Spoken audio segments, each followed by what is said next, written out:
Hello. Yep, it's me. Hi. Am I good here? Okay. Okay, thank you.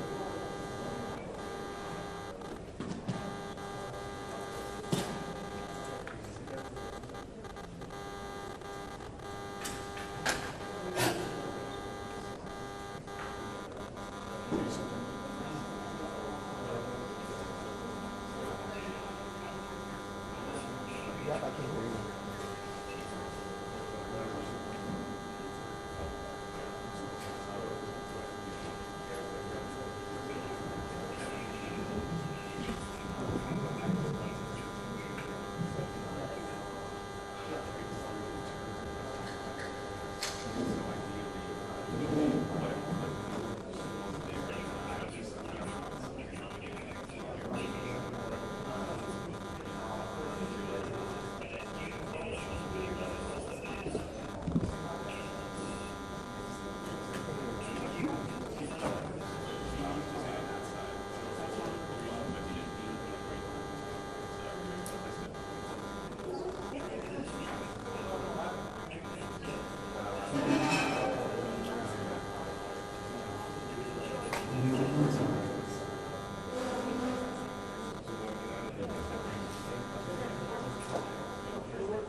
Morning, Jonathan Lamb, Kerrville Police Department.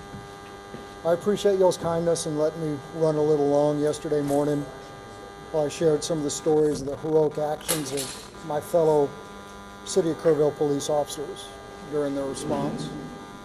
I know those are things that our community has seen, and we felt it was important to share that with the public. This morning's briefing will be a little bit more to the point. The response here in Kerr County continues to expand as the mission becomes more technical. There's more than 2,100 responders on the ground here from state, local, and federal agencies working to reunite victims with families. 10 states have sent specially trained teams to our community, and 2 more states are en route. As I know many of you have reported, the governor, lieutenant governor, and the Speaker of the House are strongly committed to helping our community. And we're grateful that they're making our recovery a priority in the upcoming special legislative session. Our City of Kerrville and Kerr County leadership are committed to a transparent and full review of processes and protocols. The special session is going to be a starting point for that work, but our entire focus since day one has been on rescue and reunification, which leads me to our latest report. As of 8 a.m. this morning, there have been 96 confirmed deaths, 60 adults, and 36 children. The number of missing remains at 161, and there remain 5 campers and 1 counselor from Camp Mystic among the missing. If family members had reported a loved one missing and they've returned safely, we ask that you notify us through Kerrville missing at dps.texas.gov or call 830-258-1111. Again, that's Kerrville missing at dps.texas.gov or call 830-258-1111. Additionally, the state of Texas, FEMA, the Small Business Administration have opened a disaster recovery center here in Kerrville for those who have been affected by the storms. It's currently open at the First Baptist Church here in Kerrville at 625 Washington Street. It'll be open from 8 a.m. to 7 p.m. every day. The Individual Assistance Program can provide financial support for things like medical and dental assistance, vehicle damage, housing, child care, and replacing essential items. Even for non-residents who were impacted by the floods. You can visit disasterassistance.gov, use the FEMA app, or call 1-800-621-3362. And again, that's disasterassist21-3362. And in closing, I'd like to say one more time, on behalf of our unified command here in Kerr County, how appreciative we are for the help since this tragedy took place. People from all over Texas, all over the country, continue to show their support in so many ways, and we are thankful. And with that, I'll take a few questions. Yes, sir. Yes, sir. Morgan Chesky, NBC News. Did the inability of police radios to communicate directly with county radios hamper rescue or recovery efforts as those waters rose? I don't have any information to that point. Yes, sir. Jason Allen, CBS News. Given that you still have people who live in this area, what's different? What changes have been made to ensure you get heavy rain again a week from now, a month from now, you don't wind up in the same situation? I think that's an important question, and as we are aware, we've been very weather alert throughout the entirety of this, and that's something that we're going to be looking at. Thank you. Can I get a Yes, question? ma'am.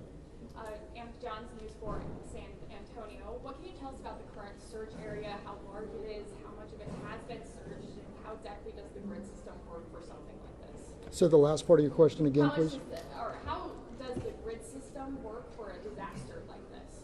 Okay, so the grid system, I'm not a search and rescue recovery expert, so I don't want to speak out of turn, but it is a methodical search which ensures that every area in an area to be searched is covered and searched and that no stone is left unturned. Unfortunately, I don't have a exact number of how many miles of river that we've searched or how many people who have been out there. I just don't have that information for you, but I'm happy to follow up. Sir? Sandy? Last question. This will be last question. Yes, are there messages that we as a collective media are not getting out there? For example, are you hindrance in searches? What can we tell people who want to come up with big equipment to help search or remove debris? Hasn't that been a problem?